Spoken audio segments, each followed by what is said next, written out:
women's basketball fans, welcome to Gotta Get Up, a podcast for New York Liberty fans, brought to you by Rosie Media and hosted by Erica L.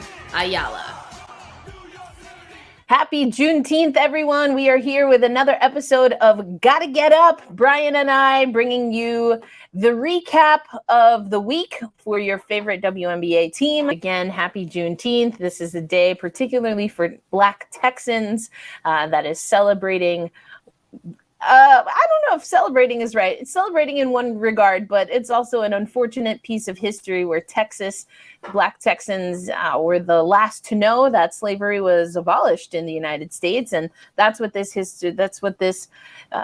this holiday, now being a national holiday, air quotes, celebrates. So again, for all the Texans out there, we are in solidarity with you. But let's get into the New York Liberty, because there was also, in addition to a Juneteenth celebration at Barclays on Sunday, also a celebration of a return of Brittney Griner. And we know Sandy Brondello, we talked about it last episode, would likely be emotional and was talking about her opportunity to see Brittney Griner, at least in the WNBA. Again, Sandy Brondello has caught up with BG since she's been back, but Breanna Stewart also talked about that. Brian, I know you were at Barclays. Talk about the atmosphere between the players, the coaching staff, but of course the fans seeing Brittney Griner in the building, although she did not play against the Liberty. Yeah, it felt like seeing an old family member for the first time in a really long time. In pregame, all the players went up to BG. They all stopped and gave her hugs. I believe that was Brianna's first time seeing BG since she's been home. Same for Courtney as well. Sandy told us in pregame that she and BG went out to dinner in a spot near the arena in Park. So a great restaurant, by the way, like the night before. So that felt pretty great. The fans, the building was sold out and the upper areas of the building were open. So even more fans were there in to show support. BG stopped to say hello to the fans. They all were happy to see her. And something that I thought was really great was, in conjunction with the game, the Liberty and the Bring Our Families Home campaign held a letter writing campaign before the game started and during the game. A lot of the fans came over to that section, signed letters in support of Americans that have been wrongly detained abroad, and it felt that everybody was all pushing together in a sense of solidarity and community, and it felt really heartwarming to watch. Like, 'cause I was there in the in watching in pregame, and he just felt all the love and positivity that was in the air, and it felt really heartwarming to sort of witness in real time.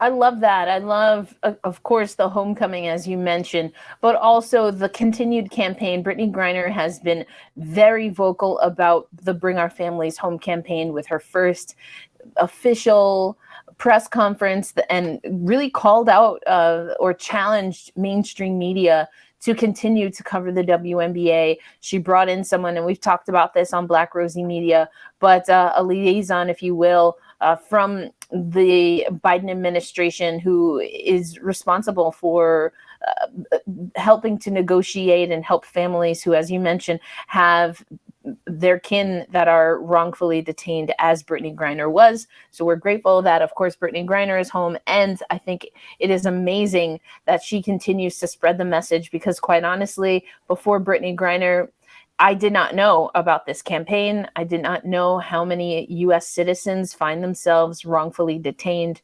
overseas. And so I think that was amazing. Now, I alluded to this, and so we're going to start with the Sunday matchup against the Phoenix Mercury. Of course, in addition to all of that fanfare and celebration, there was also a game, and it was the Phoenix Mercury at New York Liberty Barclays Center. Now, we know that the New York Liberty have been missing a few pieces. You've got Hanju, who has overseas commitments. You have Sabrina Ionescu, who has been out, that nagging hamstring injury. Hamstrings and quads are always tough to to heal, that you require some rest. So hopefully that's all that's going on with Sabrina Ionescu. But that has introduced a few different things that we saw throughout the week, Brian, including a hardship contract for Epiphany Prince in her return, but then also Marine Johannes starting in the lineup for the New York Liberty. What are your thoughts on how the impact of, again, players away from the team or with injury has impacted the roster and rotation? Sure. One interesting thing that Brianna mentioned in her post game yesterday afternoon is that they ran some stuff with her at point guard, just so they have her sort of initiating the offense, finding people, and it worked out really well on Sunday to the tune of 7 assists. Like she was able to leverage all of the Mercury's attention on her to find open players in the corner, find players cutting to the basket. So that's a good, interesting wrinkle. And I guess when Sabrina is back as she has more time to sort of heal up her hamstring, that could be another sort of wrinkle the Liberty deploy, which would make for even more interesting matchup for opponents. And for Marine Johannes in particular, I felt that she was really able to be assertive in the second half and really made a lot of key baskets when the Mercury started making their run. In the first half, she didn't take any field goal attempts, as she was looking to sort of like be more of a distributor. But Courtney Vandersloot and assistant coach Olaf Lange mentioned that, hey, you should look for your shot a little bit more. You can maintain that aggressiveness. And she played a really great second half and sort of helped get the team to the finish line. So I think for Marine in particular, on Tuesday after Atlanta's game, Sandy said that Marine doesn't really like playing point guard. It doesn't really make her comfortable. And that's an area I think we've talked about where Marine sort of like taking her next evolution. So having Epiphany Prince on the roster who can spell Courtney, so she doesn't have to play 38 minutes and take on all that heavy responsibility of guarding the opponent's best perimeter scorer, running the offense, getting her own shot. It sort of like takes a lot off her shoulders.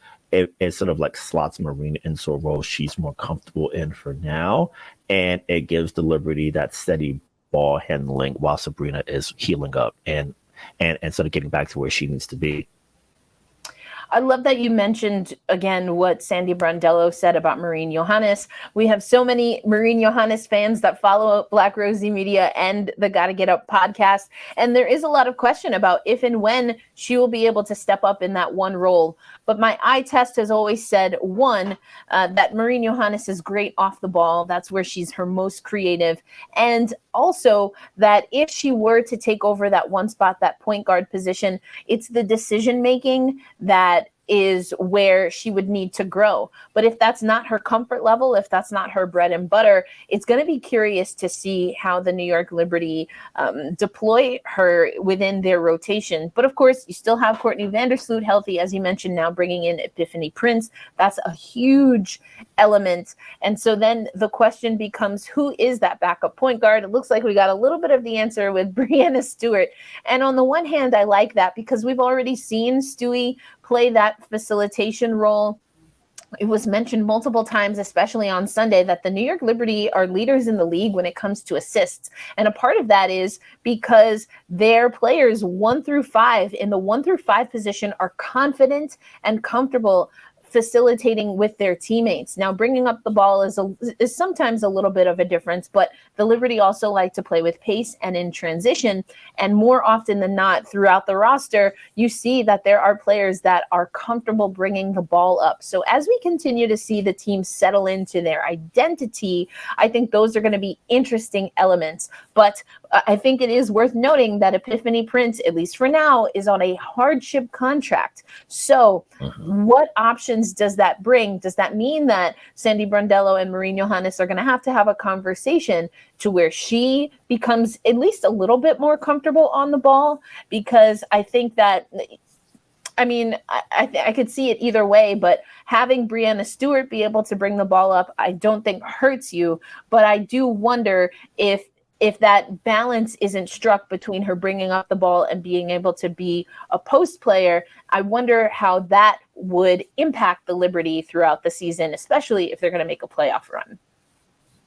Yeah, well, on the Sabrina front, it looks like The schedule is pretty weird over the past couple of weeks in that they've had one game and then they've had 4 days off in between. So on Tuesday they played Atlanta, then they came back to action on Sunday. They finished up the game yesterday, and now they're going to be off until Friday. And Sandy's mentioned that Sabrina is pretty much close, but with the schedule being what it is, if you can sneak a few extra days to get that hamstring even stronger, it looks like they're taking advantage of it. So they might be able to hold off on the Marine as backup point guard option for a little bit longer. I think what will help is that, like you said, Marine is best off ball, and sometimes she makes mistakes out of aggressiveness and trying to sort of like make the even better pass. Usually when she's on it, she makes passes that are impossible. Like one of her first assists to JJ, she sort of like was able to do a wraparound pass, and it sort of whipped past Breonna Turner and found JJ right in stride for an easy layup, which I caught back on the replay. I was like, wow, I didn't even see that when I was watching from the media section. This is amazing. So it definitely would give the Liberty more opportunities and more time to experiment and tinker with things. I think just playing her off ball might be where she's best suited for now. And then Sabrina has had her reps as an on-ball creator. It hasn't gone picture perfect with her, but you see the steady growth. So I wonder if the same process will go for Marine. And I think especially for a Liberty team that's always read and react, having that ability to sort of like find plays on the fly, which is always one of Marine's strengths. I wonder if that's going to be something that she can sort of like continue to sort of build on while incorporating more of that point guard duty when the game really slows down in the half court setting. Yeah, and I love what you said really at the top of that, because not necessarily or hopefully won't be something that they immediately have to fix, but I think it did show maybe something that we see in the next year or two or handful of years, depending on how long Courtney Vandersloot stays on contract, depending on how Sabrina progresses, because I know a lot of people thought she would solve the point guard issue. But again, if we look at what she did at Oregon, she, of course, did play point guard, but who else did she have? She had Maite Cazorla on that team with her. And Maite, especially when Oregon needed to find a little bit more fluidity in their offense and in their rotation, having Sabrina be off the ball and have Maite take the point, that was a winning recipe at Oregon. So for me, again, I think she's a bit advanced as a hybrid 1-2 compared to Marine, but still something that, again, bringing in Courtney Vandersloot was huge for the New York Liberty. Having Epiphany Prince right now for the New York Liberty is going to be great. So how does that shape for the rest of the season? How does that shape if they make the postseason and then again beyond? But you mentioned the schedule, and I want to get to that.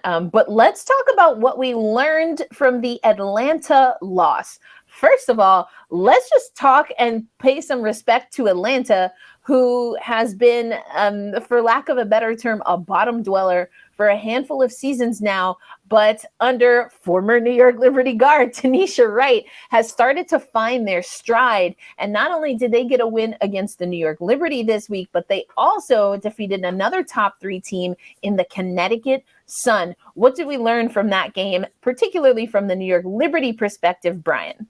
Gotta Get Up is brought to you by our new sponsor, the Bounceless Control Sports Bra. No more sacrificing your form to control the bounce. No more feeling embarrassed because your breasts want to work out on their own. No more doubling or tripling to make it through workouts. Now, one sports bra gives you the support you need. And our listeners and viewers over on Black Rosie Media will get 15% off their first order by using code BRM, which of course stands for Black Rosie Media. So head to bounceless.com to get your Bounceless Control sports bra and get back to your active life. Well, one thing that they called out in post game yesterday was that in the Atlanta game, they got smashed on the boards, and and rebounding has been a bugaboo for this team. So they learned that rebounding, completing possessions is of the utmost importance. Like, they make the initial stops on defense, but they can't bring it all the way home and secure the rebound. Or if they get a play out, and if they see a loose ball, sort of get possession of it and go from there. So completing possessions is going to be a huge aspect for them. And also, something else that sort of played out in Sunday's game was that they got Brianna Stewart a little bit easier looks. They mentioned Courtney and Sandy in post-game on Tuesday that they didn't really get Stewie the ball in the best position, and Atlanta's attention and the way they played her and some bad shooting luck contributed to her going a career worst 1 for 14. So I think for the Liberty, it's one thing where it's like, oh, hey, Brianna's not going to do that again. How can we make sure that doesn't happen? Get her the ball in easier spots. So that's something that was really key to what they practiced on throughout the week and played out in yesterday's game.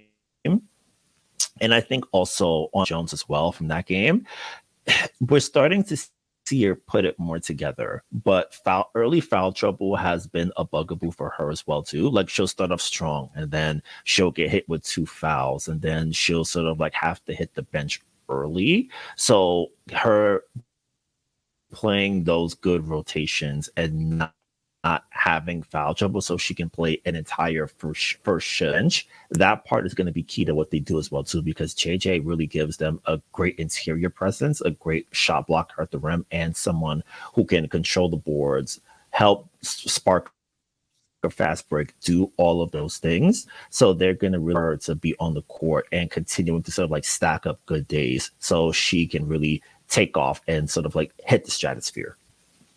I love that you mentioned Jonquel Jones. We talked about it and alluded to it here and there as we've gone through our first handful of episodes. But yes, Jonquel Jones, we know, can be a force, has been an MVP in this league.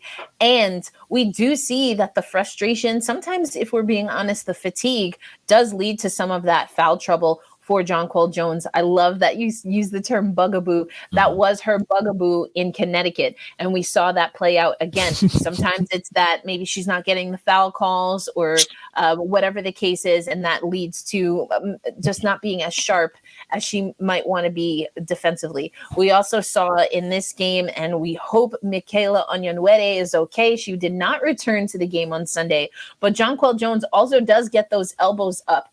And if I'm being honest, because, you know, for her whole career, I've seen her play against the New York Liberty, but there are times where it's a balance between Jonquel Jones is a tall and, you know, good sized body. And sometimes the elbows go up, and that's going to be, especially on a defender that's shorter than her, that's just going to be how the game goes. But there are times where JJ toes that line, and that goes into, again, getting those foul calls and that frustration versus fatigue. So that is something to be mindful of with Jonquel Jones. Now, on the positive side of things, Jonquel Jones, post-game, she spoke to Kim Adams, and I know that was piped through the arena, but she talked about finally being able to get back to her game. She had 13 points on 50% from the floor. Was 5 for 10, had a season high 11 rebounds, also had 3 assists on Sunday. And the thing that we noticed about the Phoenix game, and perhaps where the New York Liberty was able to use their length, is that they had a lot of offensive rebounds. So the second, third attempts in their offensive end, that was the bugaboo, if you will, and the Achilles heel, the coup de grace for the Phoenix Mercury in this game. Now, there was a little bit of a lapse for the New York Liberty in the fourth quarter, something that also Jonquel Jones alluded to. So we still see this team working towards that complete 40. But how would you gauge, particularly on Sunday, bouncing back from that loss in Atlanta, how close would you say, Brian, that they are to a complete game when playing Phoenix? And, you know, is it in one of the top 3 performances for a complete game so far for the New York Liberty? You know, the funny thing about it is that they led wire to wire, and I I noticed that after I was like, oh wow, they never trailed at all. And even though Phoenix could run and they sort of delivery, they let go of the rope a little bit, but they were able to quickly seize control back with some big plays late. So that's a good sign of a team that knows that if they sort of like if they lose focus for a little bit, they know, hey, we got to be careful, and then they can snap back into it pretty fast, especially with their 3-point shoot. Second best performance of the season, I would say their first best was the Connecticut game, where when they used the dominant second half to get a win against a really fantastic team. So I think that might be their best so far as like quality of opponent and the way they won. Being able to win going away against a really strong, tough, connected team like Connecticut is a great sign for them. But I would say this one is second, because especially even though BG and Dan and Taurasi were out, in addition to Skylar, who's on leave as well, you have a team gives you their best shot late, but you don't fold, and you're able to sort of like hit back and wrap the game up. They were up huge against Chicago, but they let go of the rope, and then they got dazed at the end and couldn't sort of like pull out the fire. Game like this, they were able to sort of like stay task oriented and really bring it all the way home. So it's something where I would give it an A- of a game. That you're almost there, but there's a little bit more you can do. So I think that a game like this, especially being able to finish, will let the group know that, oh hey, we can do it, but we have to make sure that those 4-minute gaps that we sort of like let go a little bit, we can clean that up. And then we can take the other 36 and bring it to the next game. Yeah, I love that you talked about the Connecticut game. I love that you talked about, obviously, the Phoenix game. And I would toss in one more, as for me, at least, their top three, because you talked about being and having that lead. I mean, the lead was more or less 19, 20 points for the majority of the game, Brian.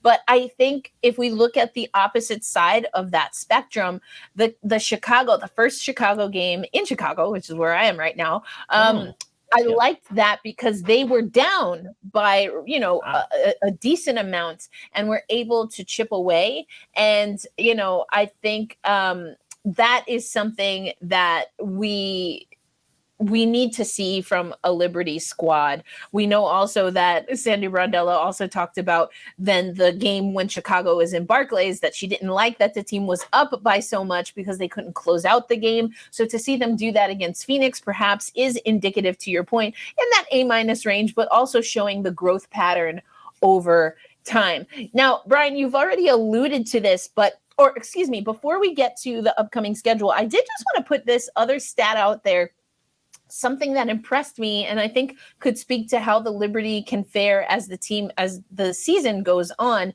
But bench points was huge for the New York Liberty. They got 22 bench points, and the starters gave them 67 compared to Phoenix, their starters giving 59. But the Phoenix bench only gave them 12 points, again, in comparison to 22 bench points for the New York Liberty. So who are we talking about there? We're talking about Kayla Thornton. We're talking about Niara Sabali. We're talking about Epiphany Prince in particular, those players being able to make an impact. We also saw Jocelyn Willoughby got some minutes earlier than we've seen throughout this regular season. So before we move on to the upcoming schedule, Brian, I wanted you to talk about what your impressions have been about the New York Liberty benched and depth, and how we've seen Sandy Brondello put a little more trust in some of her reserve players.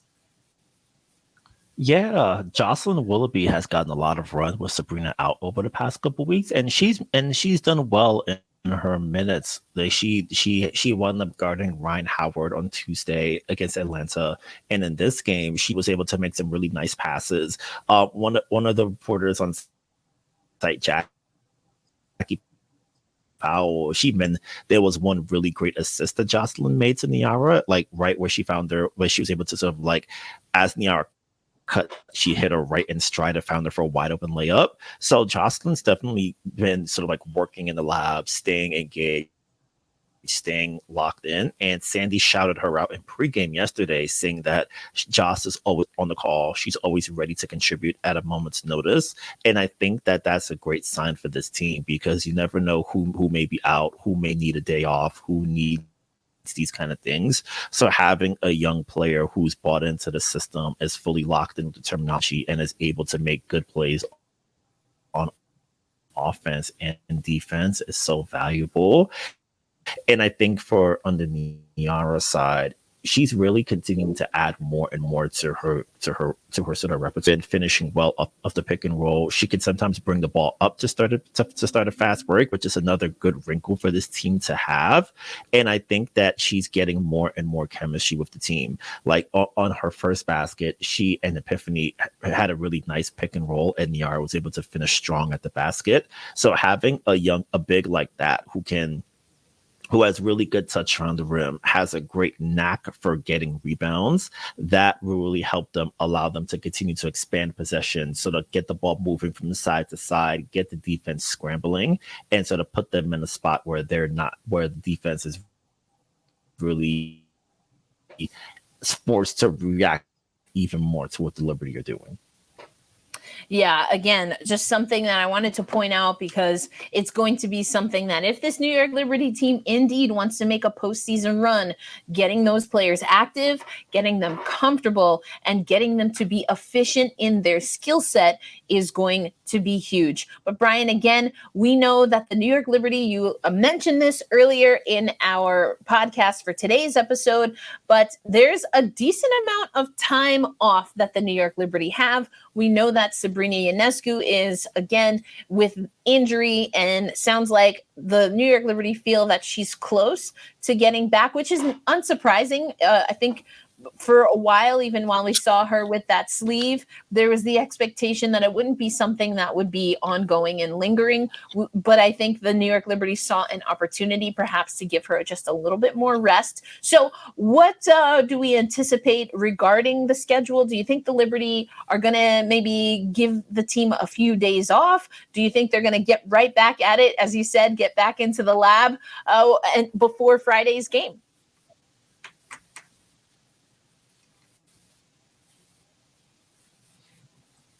Well, this week is going to be interesting, because this is the first sort of stretch where they're going to be, I guess, with the new plane policy. That's going to be something interesting that we're probably going to ask them about on Friday with the JSX flights. So I'm wondering how that's going to look, because the Liberty will have to go to Westchester to access it, and Westchester is, I want to say, about an hour away from Brooklyn and Barclays Center. So that's going to be a fun wrinkle we'll ask about on Friday during pregame.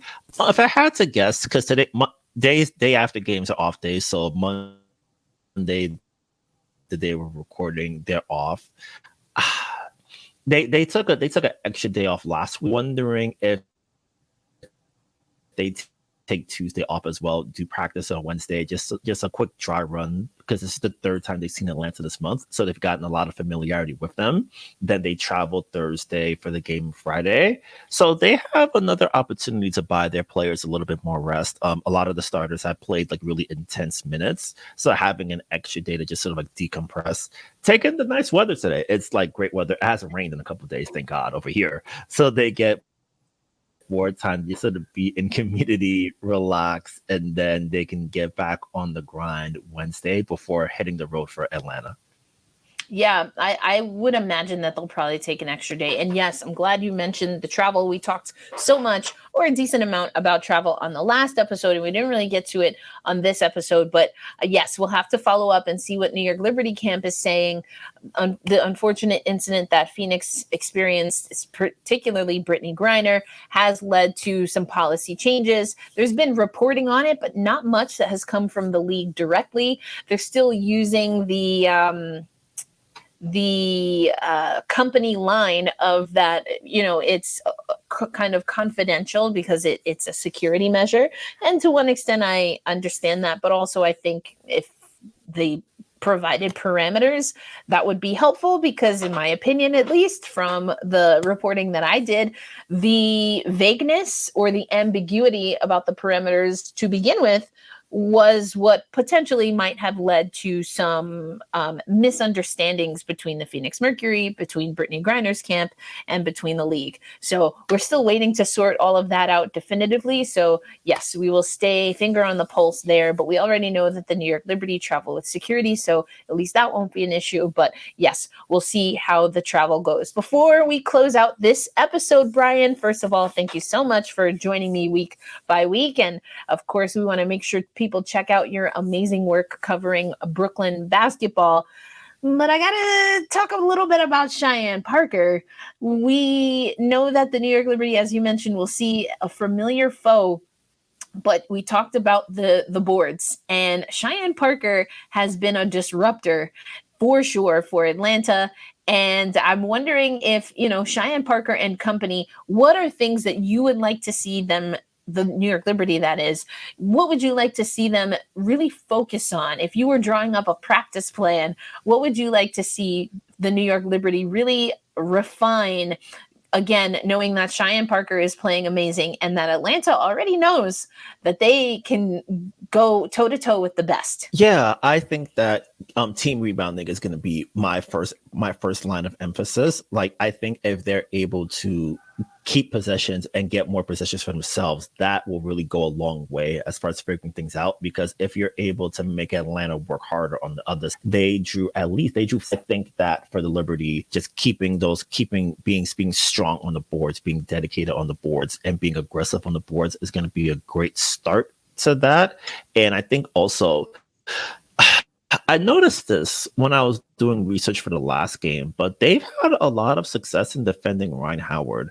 Rhyne hasn't been able to get to the basket against the Liberty, and they've been able to keep her on the perimeter. So I think for this group, just keeping her out there and forcing her into difficult jumpers with a myriad of defenders sort of like going against her, whether it's Panisha, Courtney getting a spin, Maureen Johannes, or Jocelyn Willoughby, just having players who can keep her on the perimeter and force into those tough contested shots is going to be so huge. So I think that that's going to be the second aspect of the practice plan for the Liberty this week, just keeping that star on the perimeter and taking jumpers as compared to getting to the basket and getting to the free throw line. So I would say rebounding, that's going to be job one, and then keeping Rhyne out of the paint is going to be job number two. Yeah, absolutely. Love what the Liberty have been able to do to the last year's Rookie of the Year. Also, Haley Williams, we've seen, though, has been effective for Atlanta. So another player to watch as we have that matchup in Atlanta once again this Friday. But Brian Fleurantin, we didn't get to do our wall pictures from Barclays this year, or this game, this episode. But I do notice you have some art behind you. What you got cooking for us? This is actually art that my girlfriend made. Is home today. Stay local this time around. The celebrities can come back another day. I love it. But you know what? We love a local artist as well. But Brian, we are going to be back next week to talk more New York Liberty on Gotta Get Up, a podcast for New York Liberty fans.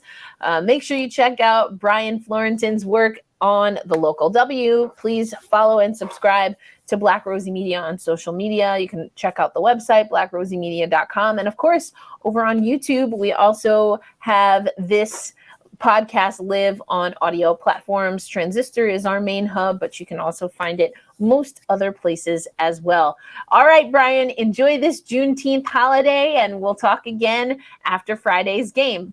All right, bye.